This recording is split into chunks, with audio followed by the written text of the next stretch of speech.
Goeiedag en welkom by die Woord in Diepte. Vandag gaan ons voort in ons studie om egter verhouding met die Here te hê. En vandag se onderwerp is praktiese gebed. So laasweek het ons gepraat oor gebed en om Voorbeelde van gebed. en spesifiek om werklik gebed deel van ons lewe te maak. O ja. En nou gaan ons bietjie kyk na praktiese maniere van gebed. Maar voor ons begin, Kom ons bid. Hemelse Vader, ons sê dankie dat ons die voorreg het van gebed en ons sê dankie dat ons nou hieroor kan gesels. Sal U asseblief ons gesprek lei en ons help om te fokus om U naam te verheerlik en U woorde te spreek. So, vul ons asseblief met U Gees en ja, dankie Here dat ons hierdie voorreg het. Amen. so ons titelteks vir vandag kom uit Psalm 62 vers 9. En dit sê die volgende vir ons. Vertrou op hom altyd, o volk, en stort julle hart uit voor sy aangesig. God is 'n toevlug vir ons. Stort julle hart uit. En dit is eintlik maar waaroor dit gaan. Dat wanneer ons met God praat, is dit soos vriend tot vriend. Dit is nie, ja, hy is die opperwese, hy is die skepper God, hy is heilig. Maar hy is ook ons vriend. Jesus het dit spesifiek kom sê vir sy disippels. So, met dit in gedagte moet ek wel sê dat gebed is iets waarmee ek sukkel om op te fokus. Dit is vir my baie makliker om 'n halfuur en eintlik 'n uur in Bybelstudies te spandeer. Maar om 'n halfuur te bid aan een is vir my iets waarmee ek sukkel. Hoekom dink jy sukkel jy daarmee? Ek dink vir my is dit, ek is baie besig met verskeie goeders deur die dag. Ek probeer 'n hele klomp balle in die lug hou. En ek weet jy doen ook, maar op 'n ander manier. En as ek nie iets het wat fisies voor my is, wat my aandag hou nie, dan gaan my aandag in verskillende rigtings. Jy's ADHD. In geval. So as ek dit sou skryf of Jy kom jy skryf al weer mense. of iets is daai, maar dan word mense in geval onderbreek as jy kinders het, so mense moet vroeg opstaan of laat wakker bly, en my gedagtes is in 1000 rigtings as ek nie stil sit op een ding fokus nie. Maar in elk geval, So, soos wat ons laasweek nou gekyk het na gebed, en ons gaan nou 'n paar dinge, verskillende maniere kyk ook vandag. Ek dink dit is belangrik dat ons nie net moet bid en tyd spandeer met die Here wanneer dit maklik is nie. Want die Here sê nou, dis baie keer uitdagend, jy kan nie altyd fokus nie, ensovoorts ensovoorts. So dit klink vir my asof daar baie keer dit uitdagend is en mens sukkel want dit is moeilik. Maar beteken dit mens moet dit nie doen nie. nee, beslis nie. Dan so ek dink ons gaan na 'n paar punte kyk ook vandag om te kyk hoe kan ons dit prakties maak? Dat ten spyte van hoe ons voel of hoe ons sukkel Ons of omstandighede, dat ons nog steeds dit doen want dit moet gedoen word. Sonder het ons hier lewensaar wat ons voel. Want die Bybel sê vir ons bid sonder ophou. Nou gebed is nie net 'n ritueel nie. So dit is gebed is nie net 'n spesifieke tyd van die dag en dan bid ons en dan is dit verby of dan bid ons nou nie weer nie. Dis ons lewenslyn. Ja.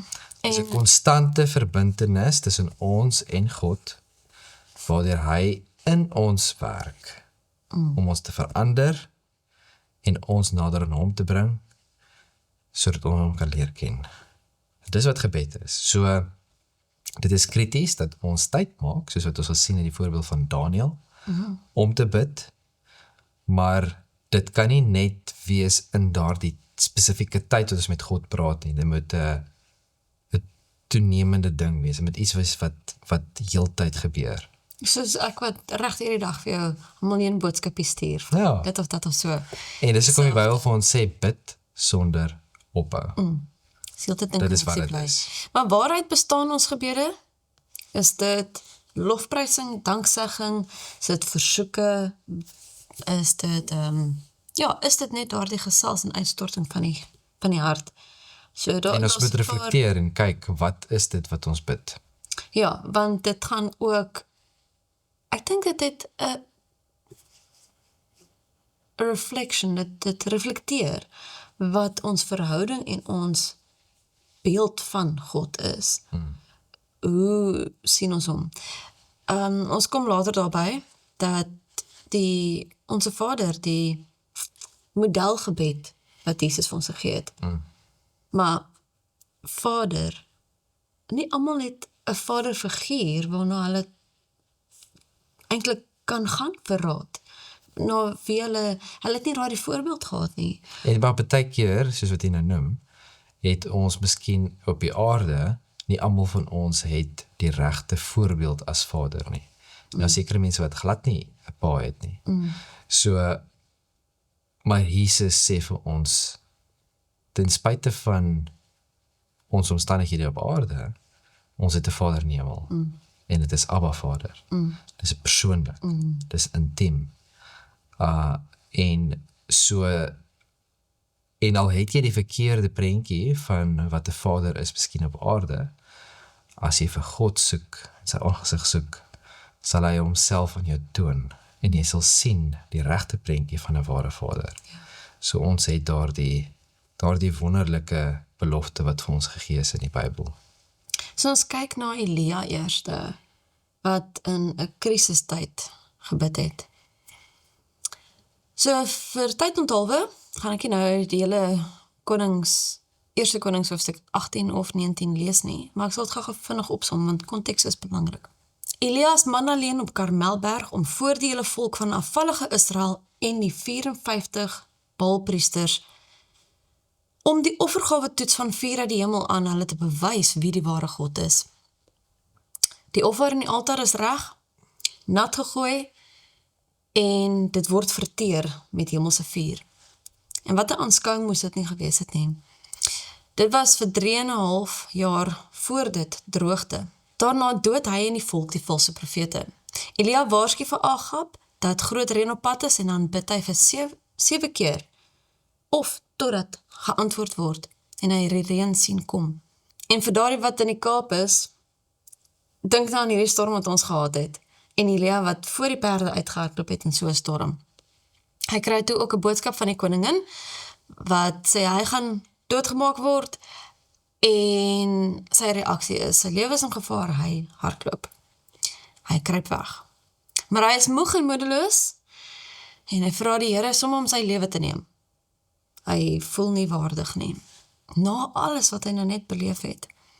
En met hierdie gedagtes raak hy toe in die slaap. Hy word wakker gemaak deur 'n engel. Die Here is so sag en teerder met kos en water. En hy raak weer in die slaap. En weer 'n keer kry hy kos en water en toe sê die engel, jy is nie sterk genoeg nie vir wat voor lê nie. En dit hou hom vir 40 dae en 40 nagte wat hy vlug Horeb toe. Daar waar Moses vir God in die brandende bos gesien het. Daar waar Moses die 10 gebooie en die verbond ontvang het. En hoekom gaan hy soontoe? Om God te ontmoet. Hy hardloop na God toe, nie weg nie. Ja, weg van sy omstandighede, maar hardloop na God toe. En na al die dramatiese ervarings van die afgelope tyd word God in die stil stem bevind. Wat ek hieruit leer, is dit is nie altyd die groot en die emosionele en gelaaide of sigbare omstandighede of ervarings waarin God te vind is nie. En wanneer ons moesmoedig of teleurgesteld is in onsself of omstandighede, moet ons steeds na God toe gaan. Hy weet presies wat ons siel nodig het om te hoor. En God laat nie die probleme of die uitdagings net verdwyn nie. Die doodsvonnis is nog steeds op sy kop. Maar dit is juist in daardie tye wat hy ons nader aan homself kan trek.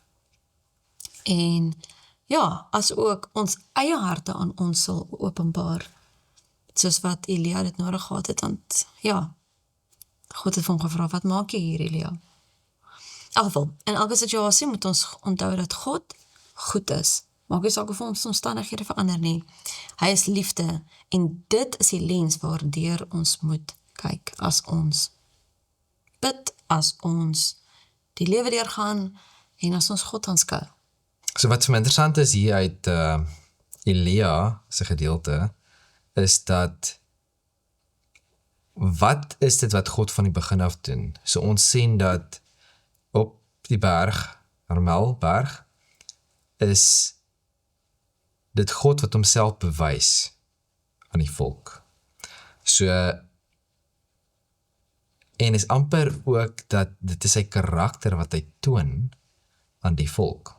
En 'n bietjie later, wanneer Elia nou in die woestyn is, en hy wegvlug, wat is dit wat God weer eens doen? Is hy toon homself weer, en hy wys weer wie hy is. So dis vir my baie mooi, dat deur hierdie hele gedeelte sien ons dat elke keer is dit God wat homself bewys en wys wie hy is. En dit is wat God graag wil doen. Hy wil homself toon aan ons. Hy wil homself aan ons wys wie hy is, dat hy liefde is wat hy genoem het. En dit gaan nou baie mooi aan by die volgende gedeelte, want die volgende titel is wanneer gebed onbeantwoord voorkom. So kom ons blaai vinnig na 1 Konings hoofstuk 19 en vers 12. En dit sê, en na die aardbewing 'n vuur. In die vuur was die Here nie, en na die vuur die gesuis van 'n sagte koelte. En dan vers 13 sê, en toe Elia dit hoor, het hy sy gelaat met sy mantel toegedraai en uitgegaan en by die ingang van die spelonk gaan staan. En daar kom 'n stem na hom wat sê, wat maak jy hier, Elia? So ons sien dat die Here praat met Elia, en hy praat met hom deur 'n stil, sagte stem. Dit was nie deur die windstorm, was nie deur die vuur nie. En wat baie belangrik is dat God se antwoorde lyk nie altyd soos wat ons het verwag om te wees nie. So baie keer is dit die stilste oomblikke, die tye wanneer ons dink hy miskien die verste is, wanneer God die naaste aan ons is. En dit laat my dink dat daar was altyd so gedig wat by my oupa opgehang was, van kleins af, ek sal het nooit vergeet, en dit is soos my gunsteling gedig ooit. En dit is die gedeelte, en ek seker van baie van die kykers sal weet waarvan ek praat. Dit is die gedeelte wat gaan oor die persoon wat die voetstappe gedig, die persoon wat op die sand loop, en toe omdraai, toe kyk uit en sien dat in die moeilikste tye was daar net een ryspore. Ons almal ken daardie gedig. En laat my daaraan dink, want baie keer dan sal ons terugkyk en sê, maar Here, hoekom was hy so stil? Hoekom sien ek net die een ryspore?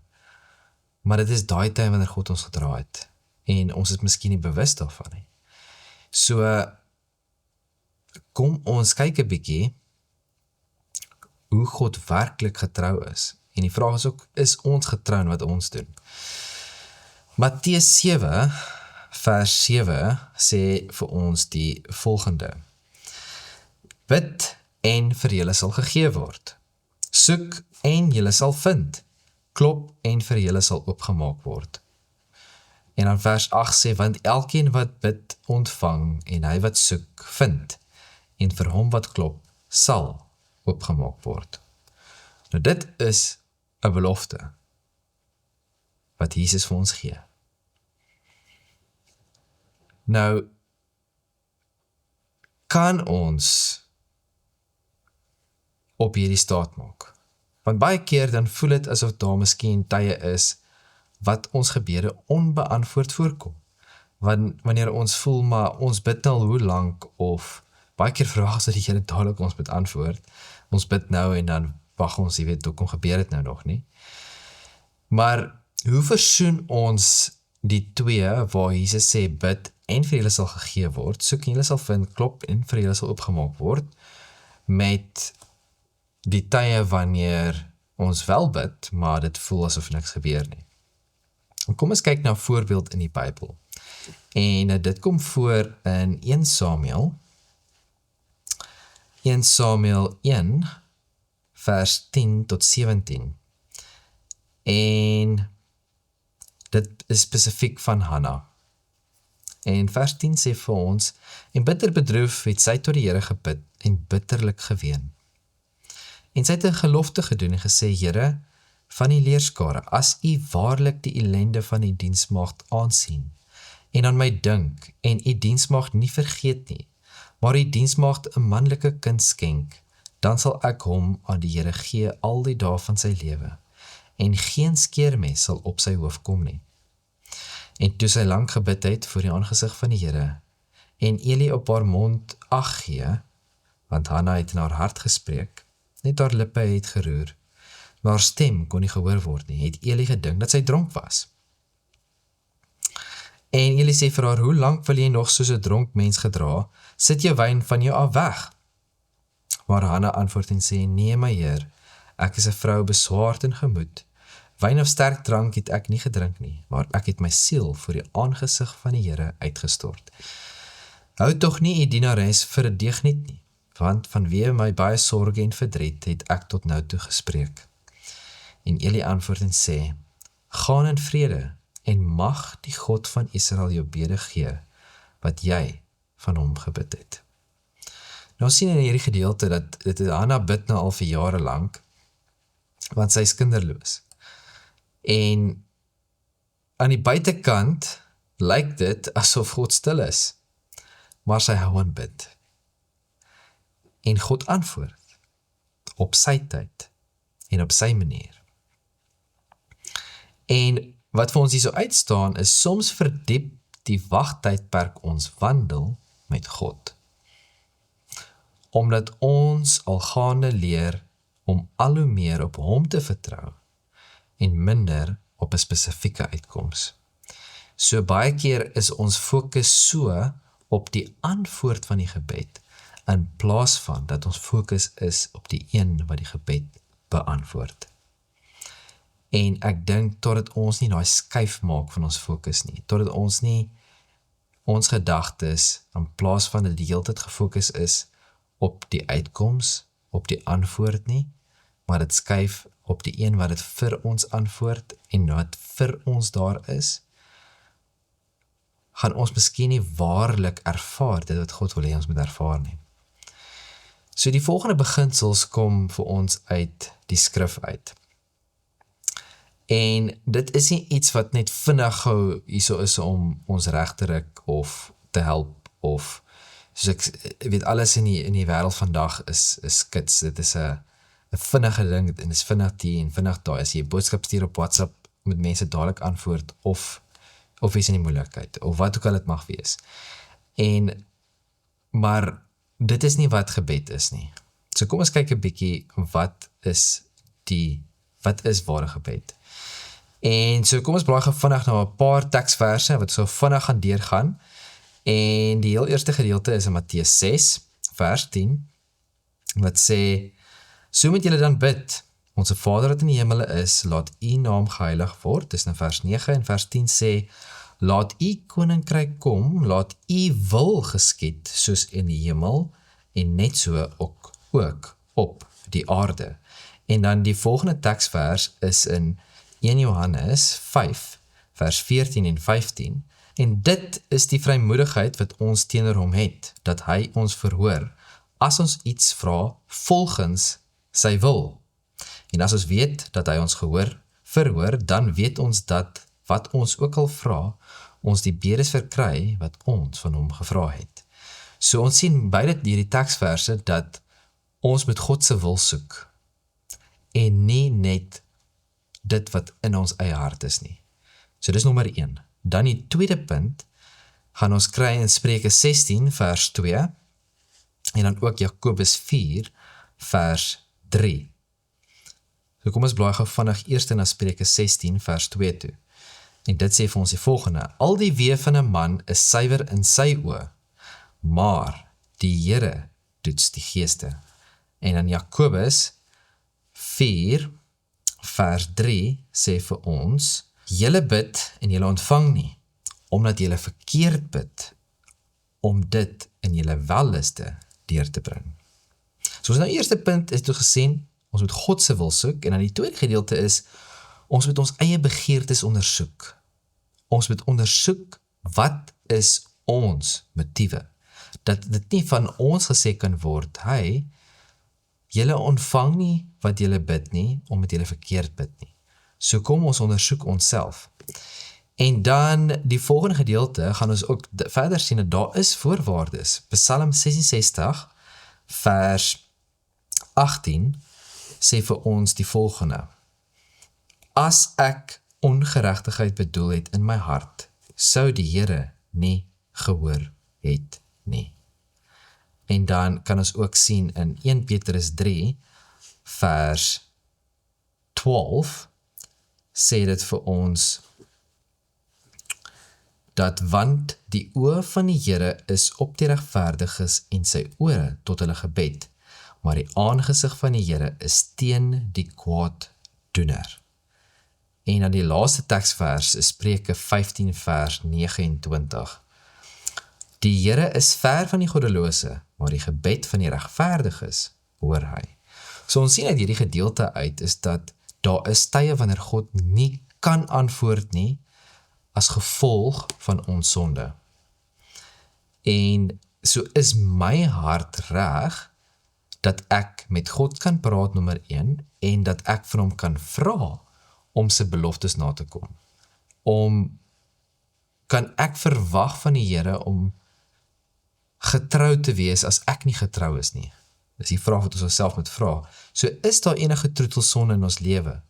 En is daar enige iets wat daardie verbinding tussen ons en God kan blokkeer? So dit is wat ons onsself moet afvra. Dan die volgende gedeelte wat belangrik is om na te kyk, en dit is, kom ons voor in Johannes 15 vers 7. Ek weet, dit is nou baie rondgeblaaiery, maar ek dink dit is belangrik dat ons gevinnig na al hierdie gedeeltes kyk. En dit sê, Johannes 15 vers 7, as julle in my bly en my woorde in julle, sal julle vra net wat julle wil hê, en julle sal dit verkry. Sjoe. Nou dit is 'n ongelooflike belofte, maar ons moet nie vergeet die eerste gedeelte van die teksvers nie, want ek dink die laaste gedeelte van hierdie teksvers mag miskien ons aandag aftrek van die eerste gedeelte. Want die laaste gedeelte is, sal julle vra net wat julle wil hê, en julle sal dit verkry. Maar die eerste gedeelte sê baie duidelik aan ons, as julle in my bly, en my woorde in julle. So dit is 'n voorwaarde wat God vir ons gee, dat ons moet in hom bly. En sy woorde moet in ons wees. En dit laat my dink, my gunsteling gedeelte, of laat ek sê, een van die gunsteling gedeeltes, en dit is vir my in die Bybel, en dit is Psalm 1. Welgeluksalig is die man, wat nie wandel in die raad van die goddelose, wat nie staan op die weg van die sondaar, en wat nie sit in die kring van die spotters nie, maar sy behaag is in die wet van die Here, en hy oordink sy wet dag en nag. Dit is die woorde wat in ons moet wees, en dan kan ons wees soos 'n boom wat geplant is by waterstrome. So, daar is hier die struktuur wat God vir ons gee, wat ons moet volg, wat ons deel van ons lewe moet maak, sodat ons ware sukses kan behaal in ons geestelike lewe en in die verhouding wat ons met hom moet hê. Dan die volgende gedeelte, ons het nog so 5 punte oor, en dit is ons moet glo wanneer ons bid. Hebreërs 11 vers 6 sê vir ons die volgende: sonder geloof is dit onmoontlik om God te behaag. Want hy wat tot God gaan, moet glo dat hy is, en 'n beloner is van die wat hom soek. So ons kan nie God behaag as ons nie geloof het nie. So wanneer ons bid, moet ons vertrou en ons moet sekerheid hê. Ons kan ook sien in Markus 11 vers 24 sê dit vir ons die volgende. Daarom sê ek vir julle, alles wat julle in die gebed vra, glo dat julle dit sal ontvang en julle sal dit verkry. En hier is 'n belofte direk wat Jesus vir ons gee, is dit, alles wat ons vra, ons moet dit doen in geloof. Ons moet daardie vertroue hê, dat God dit kan doen en dit vir ons sal doen. Maar moet ons onthou, die vorige gedeelte wat vir ons gesê het, baie duidelik dat ons moenie enige sonde in ons hê. Ons moenie enige sonde hê wat ons vertroetel en die verkeerde motiewe laat voorspring in ons hart nie. En as ons daardie uitgesorteer het en ons glo met ons hele hart wat God vir ons kan doen en hy vertroue kan hê, dan weet ons dat God kan ons verhoor. Dan is ook 'n baie belangrike punt en wat mooi inpas hierso is, ons moet ons hart ondersoek. In Jakobus 4 vers 6, ons was net by Jakobus gewees, en gaan vinnig weer soontoe, en dit sê vir ons, maar hy gee groter genade. Daarom sê hy, God weerstaan die hoogmoediges, maar aan die nederiges gee hy genade. So ons moet ons hart ondersoek, om te kyk, is ons nie miskien hoogmoedig nie? Kom ons voor God met 'n nederige hart, en nie 'n hart wat vol hoogmoed is nie. 1 Petrus 5 vers 6 sê vir ons, dat verneder julle dan onder die kragtige hand van God, sodat hy julle kan verhoog op die regte tyd. En hierdie gedeelte sê vir my, laat my ook dink aan die gedeelte, ek dink is in Spreuke wat sê, pas op vir die een wat dink hy staan, dat hy nie val nie. En dat wanneer ons onsself probeer verhoog, dit werk nie. Ons sien baie keer in die wêreld daar buite, as dit nou in die besigheid is, of in politiek is, of waar dit ook al mag wees, is dat ons sien mense wat hulle self probeer verhoog, mense wat hulle fokus op hulle self so groot is, en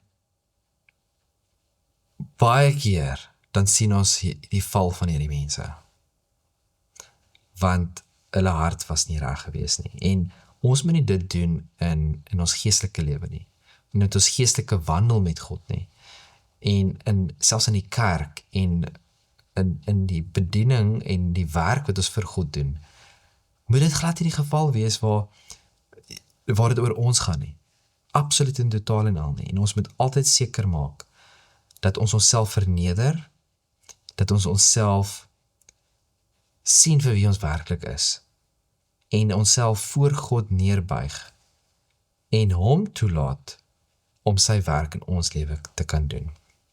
En dan 'n baie belangrike gedeelte van gebed, en dit kom voor in 1 Tessalonisense 5, vers 17 tot 18, en dit sê vir ons die volgende, bid sonder ophou. Wees in alles dankbaar, want dit is die wil van God in Christus Jesus oor julle.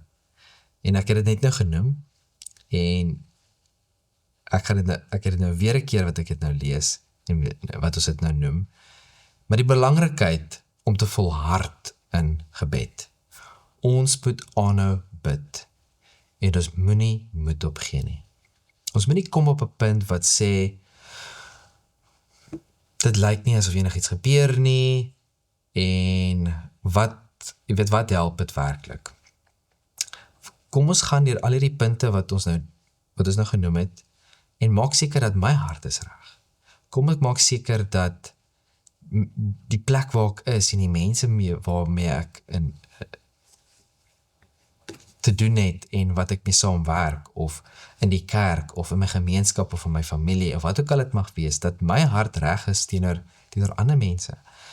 Dat daar nie iets is in my lewe, wat soos dit, wat miskien in die pad kan staan, tussen my verhouding met God nie. En so ons moet ons hart ondersoek, ons moet self reflekteer, en dan moet ons volhard, ons moet aanhou. En dan ook 'n baie belangrike punt is Markus 11, vers 25 tot 26, die belangrikheid om mekaar te vergewe. Markus 11, vers 25, In 26 het sê, en wanneer julle staan en bid, vergewe mekaar. Vergeef as julle iets teen iemand het, sodat julle Vader wat in die hemel is, ook julle heel oortredinge mag vergewe. Maar as julle nie vergewe nie, sal julle Vader wat in die hemel is, ook julle oortreding nie vergewe nie. En soos wat ek sê, baie keer dan kan ons miskien voel, maar jy weet, niks gebeur nie, niks gaan voort nie, maar miskien is daar iets in my lewe wat ek moet gaan uitsorteer.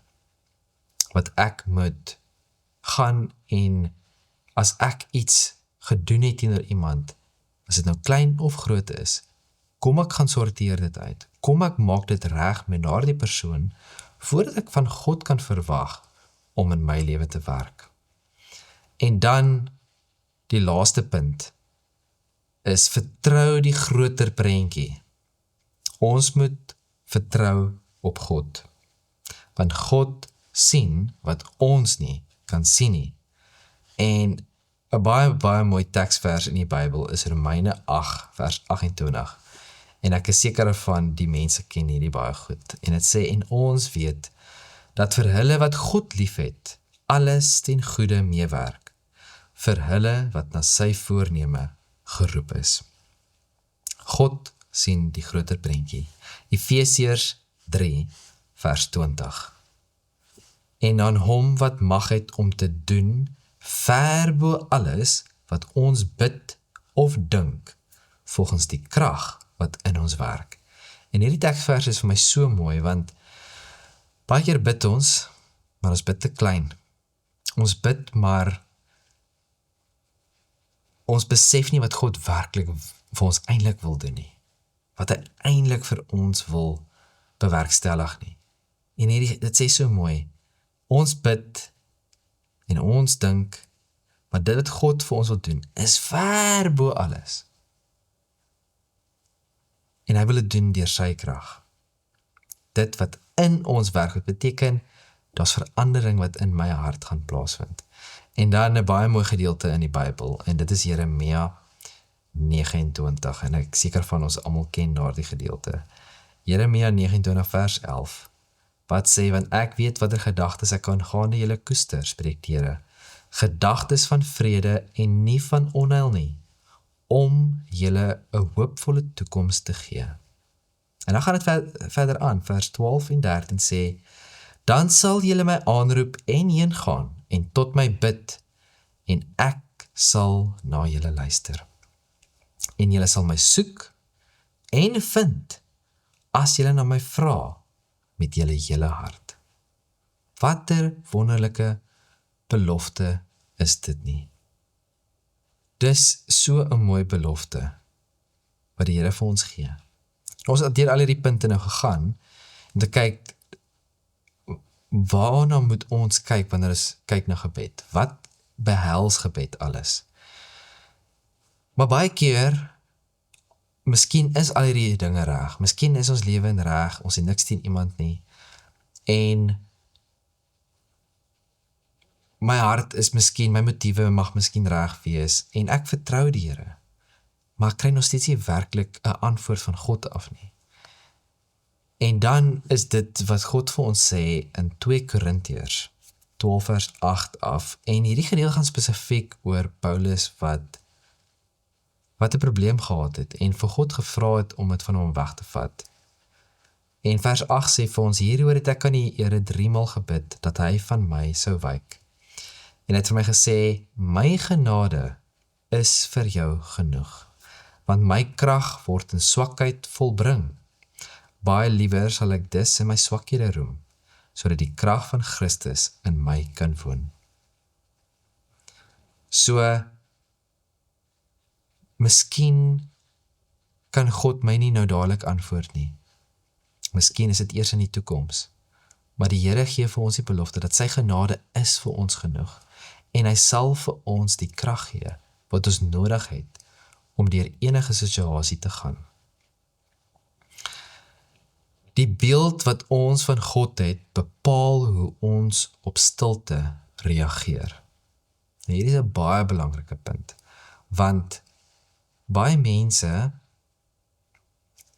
ek wil nie sê verwerp God nie, maar hulle het, dit is amper asof hulle self wegdraai van God, wanneer hulle gebede nie beantwoord word nie. Maar die vraag is, wat se prentjie het ons van God? As ons hom as afsydig, apathies beskou, vertolk ons miskien sy stilswye as verwerping. Maar as ons hom ken vir wie hy werklik is, as 'n liefdevolle Vader wat die groter prentjie sien, dan kan ons sy stilswaai vertolk as voorbereiding en verandering wat hy in ons lewe wil bewerkstellig. In tye wanneer ons gebedslewe swaar voel, moet ons na bewyse van God se liefde in die Bybel gaan soek en nie fokus op ons eie gevoelens nie. Nou, het jy al gebed gehad wat dit gelyk het dit nie beantwoord word nie? Al baie. En dan miskien later af dan sien jy maar dit was miskien beantwoord, dit was eintlik beantwoord, maar op 'n manier wat jy nie gedink het dit is beantwoord nie. Ja, en op 'n manier wat ek nie dit sou verwag het nie ook. So daar's 'n paar keer.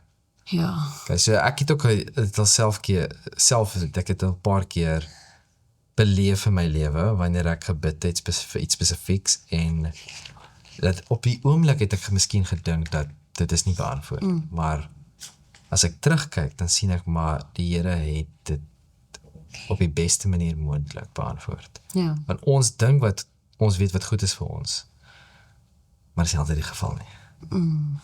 Jesus leer ons hoe om te bid. Toe hy op aarde was, kon die disippels deur sy voorbeeld sien wat gebed werklik is. En dat dit baie anders is as die godsdienstige leiers daai tyd se gebede, wat hulle dit uitgemaak het om te wees. En ons gaan Matteus 6 vers 6 tot 8 sê, maar jy, wanneer jy bid, gaan in jou binnekamer. Sluit jou deur en bid jou Vader, wat in die verborge is, en jou Vader wat in die verborgene sien, sal jou in die openbaar vergelde. En as jy bid, gebruik nie 'n ydelle herhaling van woorde soos die heidene nie, want hulle dink dat hulle deur hulle baie woorde verhoor sal word.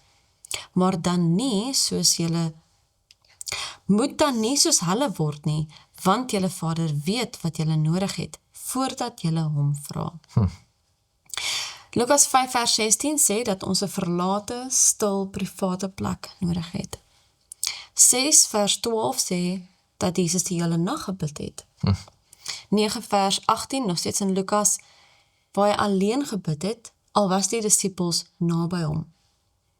22 vers 41 homself so 'n bietjie afgesonder het en gekniel het. En dan daar 24 vers 30 is waar Jesus 'n tafelgebed doen. Markus 1 vers 35 wat ons al tevore gegaan het of tevore gelees het in 'n vorige les. Vroeg die oggend voor die son op is en die dag se dinge begin het, 'n eensame plek. En 6 vers 46 van Markus na die berg toe daar uit in die natuur.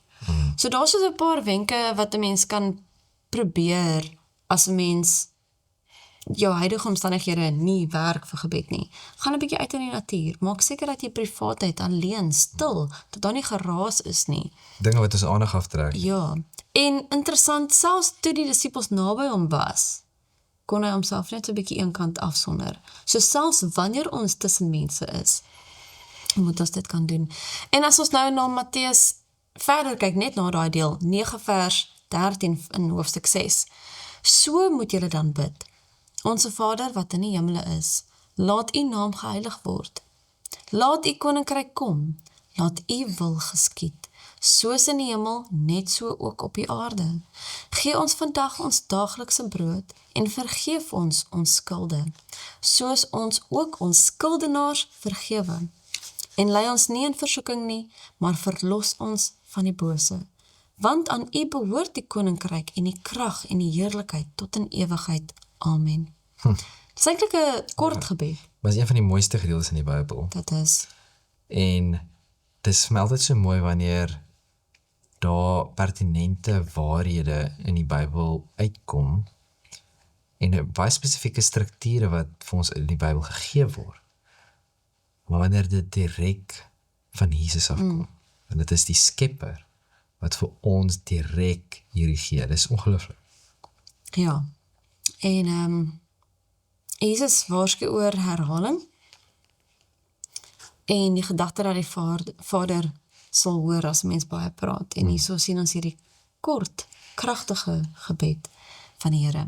Laat my dink aan Elia, toe hy op die berg Karmel gebid het. Dit was 'n baie kort gebed. Dit was soos onder 30 sekondes. Jy weet, en dis nie te sê dat lang gebede en 'n goeie woordeskat verkeerd is nie, maar wat is die hart? Dit is wat hy hoor. So as ons gou hierdie ontleed, ons Vader wat in die hemele is, dit herinner ons aan ons verband met die Here, maar ook met mekaar. Ons Vader is 'n gemeenskaplike van die mensdom. Laat U naam geheilig word. God is heilig. Die gedagte lei ons om eerbiedig te wees as ons bid, as ons met hom praat. Laat U koninkryk kom. Hy is koning, hy het gesag. Maar ook die begeerte om hom eer te bring, as ook die verlange om deel te wees van hierdie koninkryk. Laat U wil geskied, soos in die hemel, net so ook op die aarde. Sy wil nie ons eie nie, 'n oorgawe van ons eie planne, van onsself, en 'n volle vertroue in hom. Selfs wanneer dit sleg gaan, vertrou ons in wie hy is. Nie noodwendig wat aangaan in ons omstandighede nie. Gee ons vandag ons daaglikse brood.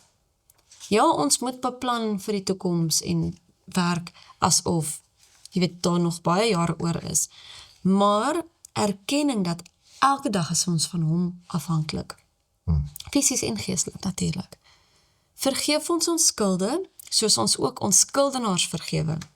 Ons moet ons sonde bely en om vergifnis vra. En ons het net genoem dat hoe belangrik dit is dat ons eie harte ondersoek. En ook dat die verhoudings wat ons met mekaar het, dat as ek iets teen my broeder gedoen het, dat ek dit moet gaan regmaak. Ek kan nie net verwag dit moet net vergewe en vergeet word, sonder dat ek fisies gaan en dit gaan regmaak nie. Want ek kan nie van God verwag om in my lewe te werk en te doen, as ons nie onder mekaar weer in vrede kan leef nie. Ja, so die belangrikheid dat ons ander moet vergewe. En net die 2 verse na hierdie gebed van Jesus, brei eintlik daarop uit, dat ons vergewe word, soos dat ons ander vergewe. Ja, ons kan dit nie ontvang as ons 'n wrok teen iemand anders hou nie. Lei ons nie in versoeking nie. God sal versoek ons nie. Ons kan in Jakobus 1 vers 13 dit sien. Kom ons lees. Laat niemand as hy in versoeking kom sê, ek word deur God versoek nie. Want God kan deur die kwaad nie versoek word nie, en self versoek hy niemand nie. Duidelik daarso. Maar tog toets hy ons om ons geloof te versterk, en dit kan deur versoekinge wat ons weerstaan bemagtig word of gebeur, die versterking. En ons sien dit ook in Jakobus, verse 2 tot 4 in dieselfde hoofstuk. Ag dit louter vreugde, my broeders, wanneer julle in ander hande versoekinge val, omdat julle weet dat die beproewing van julle geloof lydsaamheid werk. Maar die lydsaamheid moet tot volle verwelkingen kom, sodat julle volmaak en sonder gebrek kan wees en in niks kort kom nie. So daarso sien ons dat die Here dit sal gebruik. Maar verlos ons van die bose. Ons is soms beskut van die geestelike verskynings van die groot stryd. Daar's party mense wat dit fisies ervaar en beleef. Ons oor die algemeen nie. Dalk is dit omdat ons die Here in ons lewens het tot 'n groter mate. Ek weet nie. Maar hierso is geleentheid om dan te oordink waarteen ons eintlik stry. En die besef te hê van hoeveel ons Christus werklik nodig het. En hierso gee Jesus dan basies die geleentheid om te dink dat die wapenrusting is nodig. Verlos ons van die bose. Want aan U behoort die koninkryk en die krag en die heerlikheid tot in ewigheid. God is almagtig en hy kan en wil ons red. En hy het alreeds die oorlog oorwin teen sonde. Hy is die oorwinnaar van die groot stryd. Die heerlikheid kom hom toe. Dus mag ons gebede tot sy eer strek. Soms bid ons vir dinge in ons lewe wat vir ons dit sal makliker maak, vir ons 'n vergemakliking sal hê van omstandighede, maar nie noodwendig dat dit tot die heerlikheid van God sal strek nie. Sal ons omstandighede wat verander word, sal dit hom eer bring? Mag dit die hart wees van ons gebed. Die Here is bewus van ons behoeftes, so ook ons struikelinge. Hy sien die hart, maar soms ken ons nie ons eie harte nie. En mag dit waarvoor ons bid, al is dit 'n versoek, dit is 'n doeleinde wees om hom ere te bring. En dan amen, beteken Laat dit so wees. Wat staan in ons pad om partykeer net, want ons sê baie keer, ons is geneig om 'n rympie te sê. Tafelgebed klink baie keer altyd dieselfde. Is dit regtig 'n gesprek met God? Is ons regtig, jy weet, so wat staan in ons pad om 'n verhouding met die Here te hê? Niks nie, net onsself. Ek dink baie keer wat in ons pad staan, soos jy sê, dit is onsself. Maar dit is waar ons onsself geplaas het. En dit is waar ons vir ons fokus is. En baie keer is dit al die dinge wat ons aandag aftrek van waar dit eintlik moet wees. En soos wat ons ook net nou gesien het, is dat as ons fokus meer op die antwoord is van, op ons gebede in plaas van op die een wat dit wel antwoord, dan is dit problematies. So laat ons fokus reg kry. Dan die volgende gedeelte wat ons nog gaan kyk, kom uit Daniël uit. En kom ons blaai gou vinnig soontoe. En dit is Daniël 9 vers 4 tot 19.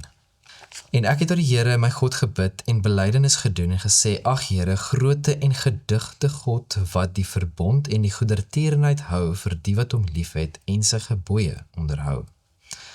Ons het gesondig en verkeerd gedoen en goddeloos gehandel en in opstand gekom en van u gebooie en verordeninge afgewyk. En ons het nie geluister na u knegte, die profete, wat in u naam gespreek het, tot ons konings, ons owerstes en ons vaders en tot die hele volk van die land nie. Aan u, Here, kom die geregtigheid toe, maar aan ons beskaming van die aangesig soos dit vandag is. Aan die manne van Juda en aan die inwoners van Jerusalem en aan die hele Israel, die wat naby aan die wat ver is in al die lande waarin u hulle verdryf het, oor hulle ontrou wat hulle teen u begaan het. Here, aan ons kom toe beskaming van die aangesig en aan ons konings, aan ons owerstes en ons vaders, omdat ons teen u gesondig het. By die Here onse God is barmhartigheid en vergewing, want ons het teen hom opgestaan. En na die stem van die Here onse God nie geluister om te wandel in sy wette wat hy ons deur die diens van sy knegte die profete voorgehou het nie. Maar die hele Israel het u wet oortree en afgewyk, deurdat hulle nie na u stem geluister het nie. Daarom is die vloek en die eed oor ons uitgestort, wat geskrywe is in die wet van Moses, die knegt van God, want ons het teen hom gesondig. En hy het sy woorde in vervulling laat gaan wat hy oor ons gespreek het, en oor ons rigters, wat ons bestuur het deur die groot onheil oor ons te bring, wat onder die ganse hemel nie gebeur het soos in Jerusalem nie. Soos in die wet van Moses geskrywe is, al hierdie onheil het oor ons gekom, en ons het die aangesig van die Here onse God nie om genade gesmeek, deur ons te bekeer van ons ongeregtighede en ag te gee op u waarheid nie. Daarom was die Here wakker oor die onheil, om dit oor ons te bring, want die Here onse God is regverdig by al sy werke wat hy doen, maar ons het nie na sy stem geluister nie. Waar is die fokus? Dit wat ons doen, dit wie Christus is, dit wie God is.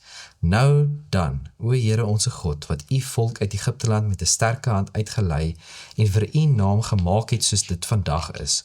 Ons het gesondig, ons was goddeloos. O Here, laat tog volgens al u geregtigheid, u toorn en die grimmigheid van die stad in Jerusalem, u heilige berg, afgewend word, want om ons sondes en die ongeregtighede van ons vaders ontwil, is Jerusalem en die volk 'n voorwerp van versmading vir almal rondom ons. Hoor dan nou ons God na die gebed van die knegg en na sy smekinge, en laat terwille van die Here u aangesig skyn oor u heiligdom wat woes lê. Neig u oor, my God, en hoor.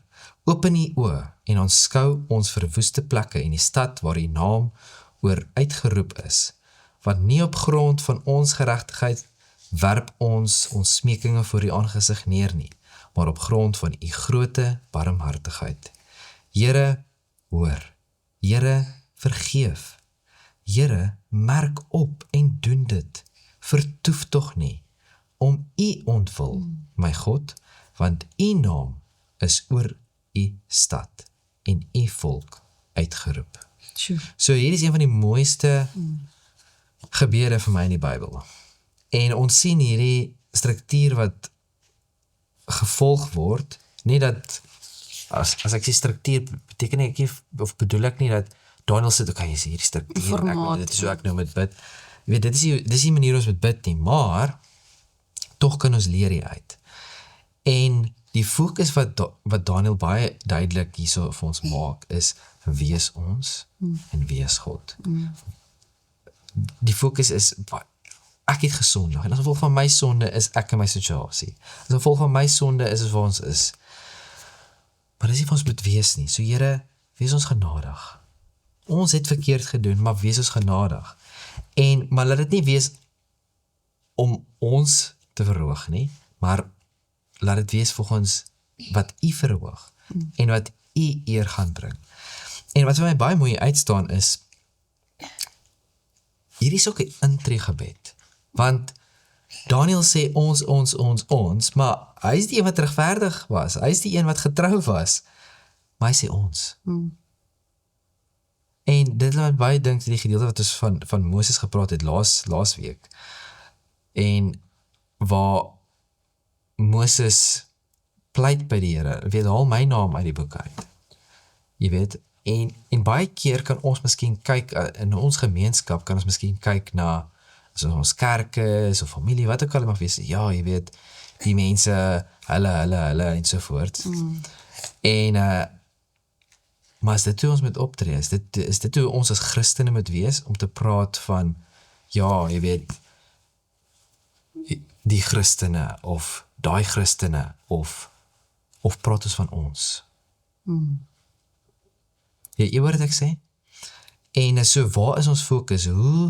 Hoe is ons verhouding met die Here, en hoe is ons verhouding met mekaar, en ons gemeenskap, en met die mense om ons, en hoe bid ons tot God? Bid ek net vir myself, of bid ek ook vir die gemeenskap waar ek in is? Bid ek ook vir my kerk? Bid ek ook vir die mense om my familie, en miskien vir die grotere, miskien vir die Christene in die land, of selfs die mense wat God probeer volg in die land, in die wêreld, dan hoe bid ek? Gaan dit net oor myself? Gaan dit net oor my kerk? Of gaan dit oor die grotere, reg oor die wêreld? En so, hoe is dit hoe ons bid? En hoe is dit hoe ons uitreik deur ons gebede? So ons het nou gesien, soos wat jy vir ons ook baie mooi nou uiteengesit het, die manier hoe Jesus vir sy disippels geleer het om te bid. En ek het 'n struktuur dingetjie hier opgestel, wat ons gaan nie die tyd hê om dit deur te gaan nie, maar ek gaan dit in 'n PDF vorm sit, en dan sal dit in die onderkant in die description beskrywing van hierdie video wees op YouTube, waar mense dit kan gaan aflaai. Of mense kan ook net vir hom by sy boodskap stuur op WhatsApp, en kan ons dit vir hulle aanstuur. En is dit baie mooi hoe wanneer ons bid, en waar ons heel eerste fokus moet wees, maar ook, dit is nie verkeerd dat ons vir onsself bid, en ons eie behoeftes nie. Want baie keer is dit is amper asof, jy weet, dit is verkeerd, ek moet nie vra vir enige iets nie, en miskien is dit te klein, jy weet, wat gaan God nou ge-worry wees oor my klein dingetjie, maar dit is nie hoe dit is nie, want God is gepla, net soos jou kind, as jou kind vir jou iets kleins, jy is, want dit is jou kind, verstaan, so, En dit is hoe God oor ons voel. So ek gaan hierdie struktuur sal ek daaronder stel, want ons gaan nie deur alles kan kom vandag nie. Maar vir my 4 elemente wat vir my baie mooi uitgestaan het uit hierdie gedeelte van Daniël is nommer 1, hy loof God. Daar is verering van God vir wie hy is. En ons sien ook baie mooi in Psalm 100 wat 'n loflied is en ons sien dit reg deur die psalms, is dat dit begin baie keer deur om God te loof en te prys en vir wie hy is. En dit is hoe ons gebede moet begin, om God te loof. En dan die tweede element is om te bely, om ons skuld te bely. Om naby aan God te leef, moet ons eerlik wees oor wat skeiding bring tussen ons en God. Ons kan nie net verwag, soos wat ek nou genoem het, as ek iets teen my broer het, kom ons gaan sorteer dit uit. Dieselfde, as ek iets teen God gedoen het, as ek gesondig het, kan ek nie, maar dis in die verlede, jy weet, kom ons gaan maar net voort. Nee, dis nie hoe dit werk nie. Ons moet na God toe gaan en ons moet dit gaan uitsorteer, ons moet bewus wees van hoe ernstig sonde werklik is. En ons moet dit bely. Dan is ook baie interessant, as ons kyk, Daniël, hy staan nie terug om baie eerlik en duidelik aan God voor te stel, dit wat hy graag wil hê nie. So hy stel sy versoek baie duidelik, en hy is baie spesifiek die behoeftes wat hy voor God sit. En net so moet ons ook direk en spesifiek wees. As jou kind na jou toe kom en draadjies loop en nie by die punt uitkom nie, dan is dit soos in, kom by die punt uit. Wat is dit vir die soek? Wees spesifiek, en net so moet ons met God ook spesifiek. Ja, hy ken ons hart, ja, hy weet, maar hy wil hê, ons moet met hom kommunikeer.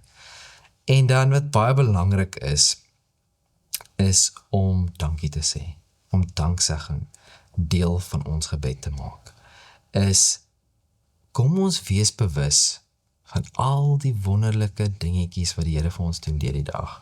Klein, groot, wat dit ook al mag wees. En hoe meer ons fokus en bewus is van al hierdie dinge, hoe wonderliker gaan ons dag ervaar. Ja, dit kan uitdagend wees. Ja, dinge kan verkeerd loop. Wat ook al dit mag wees. Ons leef in 'n sondige wêreld. Maar as ons getrou elke oomblik God deel van ons lewe maak, deel van ons dag maak, en bewus is van al hierdie dingetjies wat wel gedoen is vir ons, wat wel in plek val, ten spyte van die wêreld en die omstandighede waar ons is, kan ons net weer eens ons geloof versterk in wie God is en wat hy vir ons doen. Dan 'n paar teksverse, Jakobus 5:16. Die gebed van iemand wie se saak met God reg is, het kragtige werking. Filippense 4:6. In alles deur gebed en smeking met danksegging. Psalm 100, dis 'n loflied. Dis 'n gebedsmodel. En in 1 Kronieke 29:11, aan God behoort alles. En elke gebed wat ons bid, God luister vir ons. Hy is daar en hy wil hê dat ons dit aan hom moet deel. Ons het soms vra oor gebed. Nou, ons weet die Here hoor. Maar ons weet ook, die Here weet alles. So waarom bid ons as hy al reeds alles weet? Wel, gebed is nie bedoel om God in te lig nie. Dis nie die doel van gebed nie. Hy weet reeds soos ons gesê het, maar dit is om ons te verander, om onsself, dat God die geleentheid het om ons eie hart aan ons te openbaar, deur gesprek met hom, deur hom te aanskou, kan ons verander word. Die ding is, so, hier is 'n baie belangrike vraag en 'n baie belangrike gedeelte, en ons gaan nie tyd hê om dit in diepte deur te gaan nie, maar ek dink is belangrik dat ons dit net vinnig noem, dat as ons kyk na ons verhoudings hier op aarde, as ek byvoorbeeld, sê maar ek weet van alles wat in jou lewe aangaan, maar jy praat nooit met my daaroor nie. Hoe gaan dit vir my voel? Jy hoor wat ek sê? Dieselfde met, ja, God weet alles. Tuurlik weet hy alles. Maar as jy nooit met my gaan praat daaroor nie, hoe gaan ons verhouding groei? Ja, nee. Al weet ek dit, al weet ek van alles wat aangaan. Hoe gaan jou verhouding verbeter en groei teenoor my as jy nooit met my gaan kommunikeer? Dit gaan nie gebeur nie.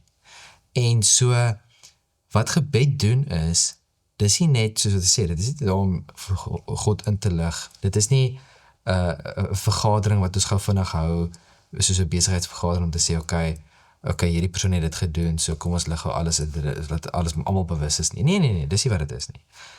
Dit is kommunikasie, maar dit is verhouding. Dis wat gebed is. So dit is om ons verhouding te bou en te groei met God. En dan die volgende vraag is, waarom bid ons as alles goed gaan? En vir my pas dit eintlik baie in by die vorige gedeelte. Of by die vorige antwoord. Ja. Want as ons nie gaan kommunikeer en op hierdie verhouding bou en dit laat groei wanneer dinge goed gaan nie, dan hoe kan ons verwag dat daar 'n verhouding gaan wees As daar kommunikasie gaan wees as dinge nie goed gaan nie. Matteus 5:6 sê, salig is die wat honger en dors na die geregtigheid, want hulle sal versadig word. En Jesaja 44:3 sê, daarsop beloof God dat hy water vir die dorstiges sal gee. Ja, dit is 'n baie mooi gedeelte. Dit sê, want ek sal water giet op die dorsland en strome op die droë grond. Ek sal my gees op jou kroos giet, op jou kinders, en my seën op jou nakommelinge. So, waarom bid ons as dit goed gaan? Want God is goed. En ons moet hom deel van ons lewe maak, elke liewe oomblik van elke liewe dag. Dan die laaste gedeelte, gebed, kommunikasie, is 'n tweerigtingsverkeer, né? En die vraag is, ons weet hoe ons bid met God, en ons praat met God, maar hoe praat God met ons terug? Hy praat deur sy woord, deur die Heilige Gees wat met ons praat, en baie keer omstandighede en ander mense, ander gelowiges, wat baie keer God gebruik om met ons te praat. Die Engelse woord is providence. Ja. Ook. En dan 'n baie belangrike, en ons gaan afsluit met hierdie waarskuwing, is, ons sien in die wêreld daar buite, en baie keer sien ek dit insluip in ons geleedere, in die Christenwêreld, dat die wêreldse manier en wat baie keer kom van die oosterse gelowe in, is dat wanneer hulle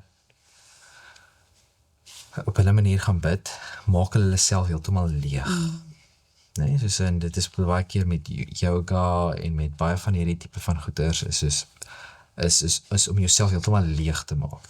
Dis nie wat gebed is nie. As Christene is dit nie wat ons gebruik wanneer ons bid nie. En dis ook nie wat die stilte is om God se stem te hoor, is om jouself leeg te maak. Ja, so dit is nie 'n passiewe ding nie, is nie iets om heeltemal net jou leeg te maak en daar's nou niks nie, want dit is gevaarlik. God verwag nie dat ons onsself leeg maak nie, en wil nie hê dat ons onsself verstand moet leeg maak nie, maar eintlik dat ons gedagtes, dit wat reeds al is, moet rig en moet fokus. En ons fokus is op hom. Wat beteken ons is nie leeg nie? Ons is besig om te fokus op die een wat ons geskep het. En kom ons besef die belangrikheid van gebed, en kom ons maak dit werklik deel van ons daaglikse struktuur, en kom ons maak dit 'n gewoonte om die hele tyd met God te wil praat. Deur die dag, as 'n mens wat ook al mee ons mee besig is, praat met hom daaroor, vra vir hom. Baie keer dan gaan jou foon af, en dan sien ek dis 'n wekker, dan dink ek is iemand wat bel, wat ook al moet wees. Gebruik dit, maak 'n plan. As jy vergeet om met die Here te praat, stel 'n wekker. As die wekker afgaan, as jy daai dingetjie hoor, kom ek praat met die Here. Want die wêreld is besig, die lewe is besig, maar kom ons moenie toelaat dat dit 'n rede is dat ons nie met God kommunikeer. Amen. Hemelse Vader, ons sê baie dankie dat ons hierdie belangrike onderwerp kon bespreek. Maar Here, daar's nog so baie wat ons kan sê, kan deel. En Here, daar's nog so baie wat ons het om te leer. Here, sal U elkeen wat hierna luister, asook vir ons, leer om meer met U te gesels. Leer ons, Here, en wees met ons, soos wat ons hierdie prinsipe uitoefen, dat ons 'n hegter verhouding met U kan hê. Ons bid dit in Jesus naam. Amen.